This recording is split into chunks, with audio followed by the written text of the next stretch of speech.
ക്രിയേഷൻസിലേക്ക് എല്ലാവർക്കും സ്വാഗതം. അപ്പോൾ നമ്മൾ കഴിഞ്ഞ ദിവസം ഒരു കുർത്തിയുടെ കട്ടിങ് വീഡിയോ ചെയ്തിട്ടുണ്ടായിരുന്നു. ഇന്ന് നമ്മൾ അതിന്റെ പാർട്ട് 2 ആയിട്ട് സ്റ്റിച്ചിങ് ആണ് ചെയ്യാൻ പോകുന്നത് കേട്ടോ. ഒറ്റ വീഡിയോയിൽ ഫുള്ള് കാണിക്കാൻ പറ്റാത്തതുകൊണ്ടിട്ടാണ് രണ്ടായിട്ട് കാണിക്കുന്നത്. അപ്പൊ നമ്മൾ കട്ടിങ്ങില് ഇതുപോലത്തെ 4 കഷ്ണം തുണി ഫ്രില്ല് വെക്കാൻ വേണ്ടിയിട്ട് കട്ട് ചെയ്ത് എടുത്തിട്ടുണ്ട്. ആദ്യമേ ഇങ്ങനത്തെ പണിയൊക്കെ ആദ്യമേ ചെയ്ത് വെക്കാം. അങ്ങനെയാണെങ്കിൽ നമുക്ക് കുർത്തിയുടെ കട്ടിങ്ങും അതുപോലെ സ്റ്റിച്ചിങ്ങും പെട്ടെന്ന് അങ്ങ് കഴിഞ്ഞു കിട്ടും. ഇതൊക്കെയാണ് നമുക്ക് കുറച്ച് സമയം പോകുന്ന പണി. അപ്പോൾ അതൊക്കെ അങ്ങോട്ട് ആദ്യമേ ചെയ്ത് വെക്കുവാണെങ്കിൽ നമുക്ക് ആ ഒരു ബോറടി അങ്ങോട്ട് മാറ്റാം കേട്ടോ.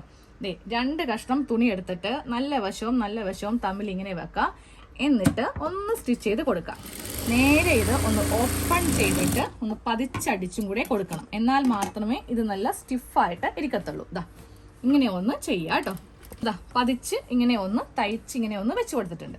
ഇനി നമുക്കിതിന്റെ ഈ ഒരു ഭാഗത്ത് കുറച്ചിങ്ങനെ തയ്ച്ചു വരിക. എന്നിട്ട് ചെറിയ ചുരുക്കുകൾ ഇങ്ങനെ അടുപ്പിച്ചടുപ്പിച്ച് ഇട്ട് കൊടുക്കുക. കാര്യം നമുക്ക് അത്യാവശ്യം തുണിയുണ്ട്, പിശുക്കി ചെയ്യാൻ വേണ്ടിയിട്ടല്ല, കുറച്ച് തുണി നമ്മുടെ കയ്യിലുണ്ട്. അപ്പൊ നമുക്കിങ്ങനെ അടുപ്പിച്ചടുപ്പിച്ച് ചെറിയ പ്ലീറ്റ്സ് ഇങ്ങനെ അറ്റം വരെ അങ്ങോട്ട് ഇട്ട് കൊടുക്കാം. ഇത് ഇങ്ങനെ അങ്ങോട്ട് പ്ലീറ്റ്സ് ഇട്ട് കൊടുത്തിട്ടുണ്ട് കേട്ടോ. ഇനി നമുക്കിത് നമ്മുടെ ടോപ്പുമായിട്ടൊന്ന് അറ്റാച്ച് ചെയ്യാം. അപ്പൊ ഞാനിത് ഫുള്ള് ചുരുക്കിട്ടെടുത്തപ്പോൾ എനിക്ക് തികഞ്ഞില്ല. അപ്പൊ ഞാൻ കുറച്ച് ഈ സൈഡിൽ നിന്ന് മാത്രം കുറച്ചിങ്ങനെ ഒന്ന് അഴിച്ച് കൊടുത്തിട്ടുണ്ട്. തുണിക്ക് വീതിയുള്ള തുണിയാണെങ്കിൽ നമുക്ക് ധൈര്യമായിട്ട് നല്ല അടുപ്പിച്ചടുപ്പിച്ച് ചുരുക്കിട്ട് കൊടുക്കാം. ഇതിപ്പോൾ നമ്മുടെ കയ്യിലെ നൈറ്റി പീസ് അല്ലേ, അപ്പൊ നമ്മൾ അതനുസരിച്ചിട്ട് വേണം ഇട്ട് കൊടുക്കാൻ വേണ്ടിയിട്ട്. ഇനി ഇതിന്റെ നല്ല വശവും ഈ നല്ല വശവും തമ്മിൽ നമ്മളിങ്ങനെ വെച്ചിട്ട് ഇവ തമ്മിലൊന്ന് കൂട്ടി നമുക്ക് എടുക്കണം. ഇങ്ങനെ അങ്ങോട്ട് വെച്ചിട്ട് നമുക്കിതും കൂടെ ഒന്ന് തയ്ക്കാം. നമ്മൾ ഇതിങ്ങനെ ഒന്ന് താഴെ ഭാഗത്ത് തയ്ച്ച് വെച്ചിട്ടുണ്ട്. ഇനി ഏതിൻ്റെങ്കിലും മീതെ ഒന്ന് പതിച്ചടിക്കുക കേട്ടോ. അപ്പൊ ഈ ഫ്രില്ലിന്റെ ഭാഗത്ത് പതിച്ചടിക്കുന്നത് നല്ലത് ഈ ഒരു ഭാഗത്ത് തയ്ക്കുന്നതാണ്. അപ്പൊ ഞാൻ ഈ 2 കഷ്ണം തുണി ഇതിന്റെ താഴെ ഭാഗത്ത് വെച്ചിട്ട് നന്നായിട്ട് വലിച്ചു പിടിച്ച് ഇങ്ങനെ ഒന്ന് പതിച്ചങ്ങോട്ട് തയ്ച്ച് എടുക്കുവാണ്. ഓക്കെ, താഴെ ഭാഗത്ത് നമ്മൾ ഇങ്ങനെ അങ്ങോട്ട് പ്ലീറ്റ്സ് ഇട്ടിട്ടാണ് ഈ ഒരു ഭാഗം ഒന്ന് അറ്റാച്ച് ചെയ്ത് കൊടുത്തത് കേട്ടോ. ഇതിപ്പോ ഒരു ഭാഗമാണ് നമ്മൾ ചെയ്ത് കഴിഞ്ഞത്. ഇതേപോലെ തന്നെ മറ്റേ ഭാഗം ഒന്ന് ചെയ്തെടുക്കണേ. നമുക്ക് ഏതായാലും ഒരു ഭാഗത്തിന്റെ ഫുള്ള് ചെയ്തിട്ട് മറ്റേതിലേക്ക് പോവാം. ഇനിയുള്ളത് ഈ ഒരു ആം ഹോളിന്റെ ഭാഗം അതുപോലെ ഈ ഒരു നെക്കിന്റെ ഭാഗമൊക്കെയാണ് ഒന്ന് തയ്ച്ച് എടുക്കേണ്ടത്. അപ്പൊ നമ്മളിത് ഈ ഭാഗമാണ് ഇപ്പൊ ഒന്ന് ഫിനിഷ് ചെയ്ത് കൊടുക്കാൻ പോകുന്നത്. ഈ ഒരു ഭാഗത്ത് നമുക്ക് ഇവിടെ ഇങ്ങനെ ഒരു സ്ട്രാപ്പ് നമുക്ക് വരും. കാരണം 5 ഇഞ്ച് ഫ്രണ്ടിലും വരും, 5 ഇഞ്ച് ബാക്കിലേക്കും നമുക്ക് കൊടുക്കുന്നുണ്ട്. അപ്പൊ ഇതിന്റെ വീതി നോക്കിയും നമ്മൾ ഇവിടെ ഒരു 1/2 ഇഞ്ച് പോവും, ഇവിടെ ഒരു 1/2 ഇഞ്ച് പോവും. അപ്പൊ നമുക്കൊരു 2.5 ഇഞ്ചോ ഇല്ലെങ്കിൽ 3 ഇഞ്ചോ വീതി വരും. 3 ഇഞ്ച് വീതിയാണ് ഈ ഒരു സ്ട്രാപ്പിന് വേണ്ടതെങ്കിൽ നേരെ ക്രോസ് പീസ് വെച്ചിട്ട് ഇതൊക്കെ അങ്ങോട്ട് തയ്ച്ചെടുക്കാം കേട്ടോ. അപ്പൊ ഞാൻ എന്തായാലും കുറച്ച് വീതി കുറക്കാൻ പോവാം. ഒരു 1 ഇഞ്ചിന്റെ വള്ളി നമുക്ക് ഇവിടെ ഇങ്ങനെ വന്നാൽ മതി. കാര്യം നമുക്കിതിന് സ്ലീവ് ഇല്ല, അതിനാണ് നമ്മൾ ജാക്കറ്റ് കട്ട് ചെയ്ത് ഇരിക്കുന്നത്. അതിന്റെ മീതെ വരുമല്ലോ. അപ്പൊ നമുക്ക് ഇവിടെ കുറച്ച് വീതി കുറച്ചിട്ടുള്ള സ്ട്രാപ്പ് വെക്കാം. അപ്പോൾ അത് കട്ട് ചെയ്യാൻ വേണ്ടിയിട്ട് ഞാൻ ഈ 2 കഷ്ണവും കൂടെ ഇങ്ങനെ അങ്ങോട്ട് വെച്ചിട്ട് ഈ ആം ഹോളിന്റെ ഭാഗത്ത് നിന്നും കൂടെ വീതി കുറച്ച് കളയും. ഈ 2 തുണിയും ഒരുമിച്ച് ഇങ്ങനെ അങ്ങോട്ട് വെച്ച് കൊടുത്തിട്ടുണ്ടേ. എന്നിട്ട് ഈ ഭാഗത്ത് നിന്ന് ഇങ്ങോട്ടേക്ക് ഒരു 2 ഇഞ്ച് മാർക്ക് ചെയ്യുക. അതേപോലെ തന്നെ ഇപ്പുറത്തേക്കും 2 ഇഞ്ച് മാർക്ക് ചെയ്യാം. ഇത് ഞാൻ കട്ടിങ്ങിൽ കാണിക്കാതിരുന്നത് വേറൊന്നും കൊണ്ടല്ല, നിങ്ങൾക്ക് ചിലപ്പോൾ ഇത്രയും വീതി ആയിരിക്കും ഇഷ്ടം. അങ്ങനെയുള്ളവർക്ക് ഇപ്പൊ ഈ ഒരു കട്ടിങ് ചെയ്യണ്ട. നേരെ ഇത് ഈ ഒരു ആം ഹോളിന്റെ ഭാഗത്തേക്ക് ഇങ്ങനെ അങ്ങോട്ടൊന്ന് കുഴിച്ചങ്ങോട്ട് വരച്ചു കൊടുത്താൽ മതി. ഇങ്ങനെ അങ്ങോട്ട് കുഴിച്ചങ്ങോട്ട് വരച്ചിട്ട് ഇതൊന്ന് കട്ട് ചെയ്യാം കേട്ടോ. ഇങ്ങനെ അങ്ങോട്ടൊന്ന് കട്ട് ചെയ്തങ്ങോട്ട് കൊടുത്താൽ മതി. ഇങ്ങനെ ഒന്ന് കട്ട് ചെയ്യുക. സെയിം അതേപോലെ തന്നെ ഈ ഭാഗത്തും ഇവിടുത്തെ വീതി ഇങ്ങനെ ഒന്ന് കുറച്ച് എടുത്തിട്ടുണ്ട്. ഇനി നമുക്ക് ചെയ്യേണ്ടത് ഇവിടെ ഒരു ക്രോസ് പീസ് വെച്ച് തയ്ക്കുക. സെയിം അതേപോലെ ഈ നെക്കും തയ്ക്കുക, ഈ ഭാഗവും തയ്ക്കുക. അപ്പൊ നമ്മൾ ഇഷ്ടംപോലെ ക്രോസ് പീസ് ഇങ്ങനെ ഒന്ന് കട്ട് ചെയ്ത് അങ്ങോട്ട് എടുത്തിട്ടുണ്ട്. ആദ്യമേ ഈ ഒരു ഭാഗം കാണിച്ചിട്ടാം. ക്രോസ് പീസ് ഇങ്ങനെ അങ്ങോട്ട് എടുക്കുക. എന്നിട്ട് നല്ല വശവും തമ്മിൽ വെച്ചിട്ട് നമുക്ക് ഈ ഒരു ഭാഗം ഒന്ന് തയ്ച്ചൊന്ന് എടുക്കാം. ക്രോസ് പീസ് വെച്ചിട്ട് ഇങ്ങനെയൊന്ന് തയ്ച്ചെടുത്തിട്ടുണ്ട്. ഇനി നമുക്ക് ഈ ക്രോസ് പീസിന്റെ മീതെ ഒന്ന് പതിച്ച് ഇങ്ങനെ അങ്ങോട്ട് തയ്ച്ചു കൊടുക്കാം കേട്ടോ. ഇങ്ങനെ ഒന്ന് പതിച്ച് അടിച്ചു കഴിഞ്ഞിട്ടുണ്ട്. ഇനി നമ്മൾ നേരെ ഇത് ഉള്ളിലേക്ക് ഇങ്ങനെ ഒന്ന് മടക്കി ഇങ്ങനെ ഒന്ന് തയ്ച്ചു വെക്കാം കേട്ടോ. അപ്പൊ നല്ല ഭാഗം നല്ല ക്ലീൻ ആയിട്ട് ഇങ്ങനെ അങ്ങോട്ട് ഇരിക്കും. അപ്പൊ ഇതുപോലെ നല്ല വശത്ത് നമ്മൾ നല്ല നീറ്റായിട്ട് ക്രോസ് പീസ് വെച്ചിട്ട് തയ്ച്ചെടുത്തിട്ടുണ്ട്. സെയിം ഇതേപോലെ ക്രോസ് പീസ് എടുത്തിട്ട് ഈ നെക്ക് തയ്ക്കണം, അതുപോലെ ഈ ഒരു ഭാഗം തയ്ക്കണം. ഈ ഭാഗം ഞാൻ കാണിക്കുന്നില്ല, നെക്കും കൂടെ ഒന്ന് കാണിച്ചു തരാം. ചിലപ്പോൾ നിങ്ങൾക്ക് ഇനി നെക്ക് എങ്ങനെയാണെന്ന് സംശയം വരും. അപ്പൊ ക്രോസ് പീസ് വെച്ചിട്ട് നെക്കും ആദ്യമേ ഒന്ന് തയ്ക്കാം. ആദ്യമേ ഞാൻ വെച്ച് നോക്കിയതാണ് കേട്ടോ. ഇത് എത്തുവോ ഇല്ലയോ എന്ന് അറിഞ്ഞിട്ട് നമുക്ക് തയ്ക്കുന്നതല്ലേ നല്ലത്.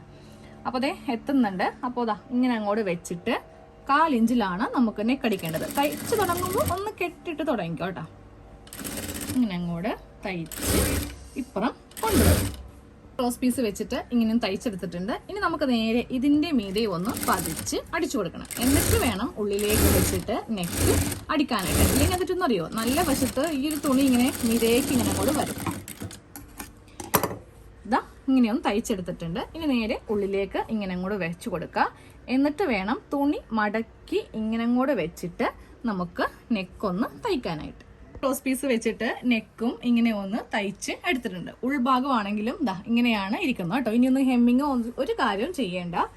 ഇനി നേരത്തെ ഈ ഒരു ഭാഗം കൂടെ ഒന്ന് തയ്ച്ചെടുക്കാം. അപ്പത്തെ ഒരു ഭാഗം ഈ ഒരു ക്രോസ് പീസ് വെച്ചിട്ട് ആം ഹോളിന്റെ ഭാഗമാണെങ്കിലും നെക്കാണെങ്കിലും ഈ ഭാഗമാണെങ്കിലും നമ്മൾ ഫുള്ളായിട്ട് തയ്ച്ച് കഴിഞ്ഞിട്ടുണ്ട്. ഇതേപോലെ തന്നെ നമ്മുടെ ബാക്ക് പാർട്ടും സെയിം ഫസ്റ്റ് പ്ലീറ്റ്സ് ഇങ്ങനെ വെക്കാം. എന്നിട്ട് ദാ ഇത്രയും ഭാഗം ഒന്ന് തയ്ച്ച് എടുക്കാം. അപ്പത്തെ ഈ 2 ഭാഗവും ഞാൻ എല്ലാം ഒന്ന് തയ്ച്ച് ഇങ്ങനെ അങ്ങോട്ട് എടുത്തിട്ടുണ്ട് കേട്ടോ. ഇനി നമുക്ക് ആ മുകളിലത്തെ ഒരു സ്ട്രിപ്പ് ഒന്ന് ചെയ്തെടുക്കാം. അതിനായിട്ട് 2 കഷ്ണം തുണിയാണ് നമുക്ക് വേണ്ടത്. ദാ ഇതുപോലത്തെ 2 കഷ്ണം തുണി.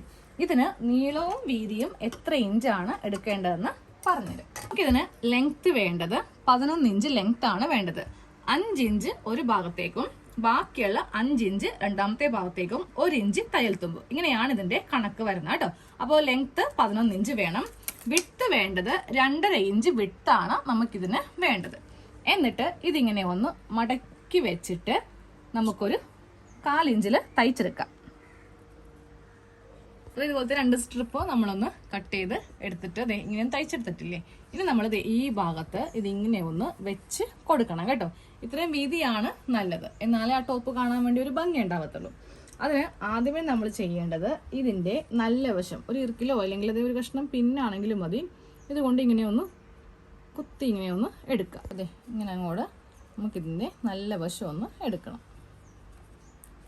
അതെ ഇങ്ങനെ നല്ല വശം എടുത്തിട്ടുണ്ട്. ഇനി നമുക്ക് ഈ ഭാഗത്ത് ഇതിങ്ങനെ ഒന്ന് വെക്കാം. എന്നിട്ട് ഇങ്ങനെ ഒന്ന് മടക്കി ഈ ഒരു ഭാഗം ഇങ്ങനെ ഒന്ന് ഫിനിഷ് ചെയ്യാം കേട്ടോ. അതായത് ഉള്ളിലേക്ക് ഇതാ ഇങ്ങനെ അങ്ങോട്ട് മടക്കിയിട്ട് ഇതൊന്ന് ഫിനിഷ് ചെയ്യണം. അതേപോലെ തന്നെ ഇതാ ഈ ഭാഗത്തും ഈ 2 ഭാഗം ഇങ്ങനെ അങ്ങോട്ടൊന്ന് മടക്കിയെടുത്താൽ മതി. മടക്കി ഉള്ളിലേക്ക് ഇങ്ങനെ അങ്ങോട്ട് വെച്ചിട്ട് ഒന്ന് പ്രസ് ചെയ്ത് കൊടുക്കാം കേട്ടോ. പിന്നെ നമ്മളിത് കൈ എടുക്കുമ്പോഴാണെങ്കിലും അതിങ്ങനെ പുറത്തേക്ക് ആ ഒരു തയ്യൽ തുമ്പ് ഇങ്ങനെ അങ്ങോട്ട് പോരത്തില്ല, നല്ല നീറ്റായിട്ട് ഇങ്ങനെ അങ്ങോട്ട് ഇരിക്കും. ഇനി നമ്മളിത് ഈ ഭാഗം ഇതിന്റെ അകത്ത് കൂടെ ഇങ്ങനെ ഒന്ന് കടത്തി വെച്ചിട്ട് ഇവിടെ ഒന്ന് തയ്ച്ചെടുക്കുക. സെയിം ഇപ്പുറത്തെ ഭാഗം ഈ ഒരു ഭാഗത്തും കടത്തി വെച്ചിട്ട് അതാ ഇങ്ങനെ അങ്ങോട്ടൊന്ന് തയ്ച്ച് എടുക്കുക. കണ്ടില്ലേ, ഇങ്ങനെ അങ്ങോട്ട് തയ്ച്ച് എടുക്കുക കേട്ടോ. ഇപ്പൊ ഇതുപോലെ നമ്മൾ 2 വള്ളി ഇങ്ങനെ അങ്ങോട്ട് വെച്ചെടുത്തിട്ടുണ്ട് കേട്ടോ. ഇനി നമുക്ക് ഇതിൽ ആകെയുള്ള പണി എന്ന് പറയുന്നത് ഇതിന്റെ സൈഡ് കൂട്ടി അടിക്കണം, താഴെ ഭാഗം അടിക്കണം. എന്നിട്ട് വേണം നമുക്കിതിന്റെ ആ ഒരു ജാക്കറ്റ് തയ്ക്കാൻ വേണ്ടിയിട്ട്. അപ്പൊ നമ്മൾ ഇവിടെ 2 ഇഞ്ച് ലൂസാണ് വിട്ട് കൊടുത്തിരിക്കുന്നത്. അത് വെച്ചിട്ട് നമുക്കിതൊന്ന് തയ്ച്ച് എടുക്കാം കേട്ടോ. നമ്മുടെ കുർത്തിയുടെ ഫുൾ സ്റ്റിച്ച് കഴിഞ്ഞു കേട്ടോ. ഇതുപോലെ ഇവിടെ ഒരു സ്ട്രാപ്പാണ് നമ്മൾ വെച്ചിരിക്കുന്നത്. നമുക്ക് ഈ ഡ്രസ്സൊക്കെ പെട്ടെന്നൊക്കെ ഇടാനും അതുപോലെ ഊരിയൊക്കെ എടുക്കാൻ മാറ്റാൻ നല്ല എളുപ്പമാണ്. താഴെ ഭാഗത്തും ഇങ്ങനെയൊന്നും ചെയ്തിട്ടുണ്ട്. ഇനി ഇതിന്റെ മീതെയാണ് നമ്മൾ ഈ ഒരു ജാക്കറ്റ് ഇടാൻ പോകുന്നത് കേട്ടോ. അപ്പൊ അതും കൂടെ നമുക്കൊന്ന് തയ്ച്ചെടുക്കാം. അപ്പോൾ ഞാൻ കോട്ടിന്റെ ഫ്രണ്ട് നെക്ക് തയ്ച്ചു, ബാക്ക് നെക്ക് തയ്ച്ചു, ഷോൾഡർ കൂട്ടി. ഇത് സാധാരണ നമ്മൾ ചെയ്യുന്ന പോലെയാണ്. ഇതിപ്പോൾ ജാക്കറ്റ് ആണെന്ന് പറഞ്ഞാൽ ഇതിൽ വേറെ പ്രത്യേകിച്ച് അങ്ങനെ വലിയ സ്റ്റിച്ചിങ്ങോ കാര്യങ്ങളൊന്നുമില്ല. അതുള്ളത് ഞാനിപ്പോൾ കാണിച്ചു തരാം കേട്ടോ. അപ്പോൾ ഇത്രയും തയ്ച്ച് കഴിയുമ്പോൾ നമ്മൾ 3/4 സ്ലീവ് ആണോ ഇല്ലെങ്കിൽ ചെറിയ സ്ലീവ് ആണോ അതെന്താണെന്ന് വെച്ചിട്ടുണ്ടെങ്കിൽ നിങ്ങൾ ഈ ഭാഗത്ത് ഇങ്ങനെയൊന്ന് വെച്ചെടുക്കുക കേട്ടോ. എന്നിട്ട് ഈ സൈഡും കൂടെ ഒന്ന് കൂട്ടിയെടുക്കുവാണെങ്കിൽ അത്രയും നല്ലത്. ഞാൻ സൈഡ് കൂട്ടുന്നത് എന്താണെങ്കിലും കാണിക്കുന്നുണ്ട്. അപ്പോൾ ആദ്യമേ ഞാൻ ഈ ഒരു സ്ലീവും കൂടെ ഒന്ന് ചെയ്ത് എടുക്കട്ടെ. അപ്പോൾ സ്ലീവ് വെച്ചിട്ടുണ്ട്. അപ്പോൾ നമുക്കിനി ഈ സ്ലീവ് സൈഡ് കൂട്ടിയെടുക്കാം കേട്ടോ. സൈഡ് കൂട്ടിയെടുക്കുമ്പോൾ നമ്മൾ ഈ വേസ്റ്റിന്റെ ഭാഗത്തൊന്നും ഷേപ്പ് ചെയ്യരുത്. ഇവിടെ ഞാൻ 1 ഇഞ്ച് സീം അലവൻസ് കൊടുത്തിട്ടുള്ളൂ. ഇവിടെ നിന്ന് 2 ഇഞ്ച് കൊടുത്തിട്ടുണ്ട്. ഈ 2 ഇഞ്ച് ഇങ്ങനെ അങ്ങോട്ട് വെച്ചിട്ട് സ്ട്രെയിറ്റ് ആയിട്ട് തന്നെ ഇങ്ങനെ അങ്ങോട്ട് തയ്ച്ചങ്ങോട്ട് താഴത്തേക്ക് കൊടുക്കുക കേട്ടോ. നമ്മൾ താഴെ ഭാഗത്ത് ഒരു ഇലാസ്റ്റിക് ഒക്കെ വെക്കുന്നുണ്ട്, അതുകൊണ്ടിട്ടാണ് ഇങ്ങനെ ഒന്ന് തയ്ച്ചങ്ങോട്ട് പോകാൻ പറയുന്നത്. ഇപ്പോഴത്തെ ജാക്കറ്റിന്റെ ഫുൾ സ്റ്റിച്ചിങ് കഴിഞ്ഞിട്ടുണ്ട്. ഇനി നമുക്ക് ഇവിടെ ഒരു ഇലാസ്റ്റിക് വെച്ച് കൊടുക്കണം കേട്ടോ. അത് എങ്ങനെയാണെന്ന് കാണിച്ചു തരാം. നമ്മളുടെ ഷേപ്പിന്റെ ലെങ്ത് ഇല്ലേ, അപ്പൊ ഞാനപ്പോ 13.5 ഇഞ്ചാണ് ഷേപ്പ് ലെങ്ത് ആയിട്ട് എടുക്കുന്നത്. അത് ഇവിടെ ഇങ്ങനെയൊന്ന് മാർക്ക് ചെയ്ത് കൊടുത്തിട്ടുണ്ട്. എന്നിട്ട് അതിങ്ങനെ ഒന്ന് സ്ട്രെയിറ്റ് ആയിട്ട് മാർക്ക് ചെയ്യുക. സെയിം നമുക്ക് ഇത് തന്നെ ഇപ്പുറത്തും ഒന്ന് മാർക്ക് ചെയ്യണം. ഈ ഭാഗത്ത് നമ്മളൊരു ഇലാസ്റ്റിക് വെച്ചിട്ട് അങ്ങോട്ട് തയ്ച്ചങ്ങോട്ട് കൊടുക്കുവാണ് ചെയ്യാൻ പോകുന്നത് കേട്ടോ. അപ്പോൾ ഇലാസ്റ്റിക് വെക്കുമ്പോൾ അതിന്റെ വീതി പറഞ്ഞു തരാം. ഇലാസ്റ്റിക് വെക്കണമെങ്കിൽ നമ്മൾ നേരെ ചെസ്റ്റിന്റെ ഇവിടെ നിന്ന് സ്ട്രെയിറ്റ് ആയിട്ട് കട്ട് ചെയ്യണം. ഒരിക്കലും വേസ്റ്റ് ഷേപ്പ് ചെയ്തിട്ട് ഇലാസ്റ്റിക് വെക്കരുത്. അപ്പോൾ നമുക്ക് ഇലാസ്റ്റിക്കിന് എത്ര ഇഞ്ചാണ് വീതി വേണ്ടതെന്ന് പറഞ്ഞുതരാം കേട്ടോ. ദേ ആദ്യമേ ഇതിന്റെ പകുതി വരെ എടുക്കാം. പിന്നെ ഞാൻ ഇതിന്റെ ഒരു അരഭാഗം കൂടെ എടുത്തിട്ടുണ്ട്. പകുതി വരെയാണ് എടുക്കുന്നതെങ്കിൽ ഒത്തിരി അങ്ങ് ഇങ്ങനെ കൂടെ ആയിപ്പോവും. നിങ്ങൾക്ക് നല്ല ഷേപ്പ് വേണമെങ്കിൽ ഇതിന്റെ പകുതി ആണെങ്കിലും മതി. നമുക്ക് എന്തായാലും നോക്കാം. ഞാനപ്പോൾ പകുതിയും കുറച്ചും കൂടെ ഇങ്ങനെ എക്സ്ട്രാ എടുത്തിട്ടുണ്ട്. ഇനി നമുക്കിതൊന്ന് തയ്ക്കണം. അപ്പോൾ നേരെ ഇതിങ്ങനെ ഉൾഭാഗം ഇങ്ങനെ അങ്ങോട്ട് വെച്ച് കൊടുക്കുക. എന്നിട്ട് നീഡിൽ നേരെ നമ്മൾ ഈ ഒരു മാർക്കിങ് ചെയ്തിട്ടില്ലേ ഇവിടെ കൊണ്ടുവന്ന് വെക്കാം. ഏതെങ്കിലും ഒരു സൈഡ് ഭാഗത്ത് ആദ്യമേ ഇലാസ്റ്റിക് ഇങ്ങനെ ഒന്ന് വെച്ചിട്ട് ഒന്ന് ജസ്റ്റ് ഒന്ന് തയ്ച്ച് കൊടുക്കാം, ഒന്ന് പ്രസ് ചെയ്ത് കൊടുക്കാം. എന്നിട്ട് ഇലാസ്റ്റിക് വലിച്ചു പിടിച്ച് അത്യാവശ്യം വലിച്ചു പിടിച്ച് ഇങ്ങനെ അങ്ങോട്ട് തയ്ക്കാം കേട്ടോ. ഇലാസ്റ്റിക് ഉള്ളിൽ വെച്ചിട്ട് നമ്മളിങ്ങനെ തയ്ച്ച് കൊടുത്തിട്ടുണ്ട്. നല്ല വശം കണ്ടില്ലേ? നമ്മുടെ പുതിയ മോഡൽ ഒരു ജാക്കറ്റാണ്. നിങ്ങൾ ഇതുവരെ ഒരു റെഡിമെയ്ഡ് പോലും ഇങ്ങനെയൊന്നും വാങ്ങിച്ചിട്ടുണ്ടാവില്ല. ഈ വേസ്റ്റിന്റെ ഭാഗത്ത് നല്ല ഫിറ്റ് ആയിട്ട് ഇങ്ങനെ അങ്ങോട്ട് ഇരിക്കുകയും ചെയ്യും. മീതെ ഒരു സ്റ്റിച്ച് മാത്രമേ ഇങ്ങനെ അങ്ങോട്ട് ഉണ്ടാവത്തുള്ളൂ. കണ്ടില്ലേ?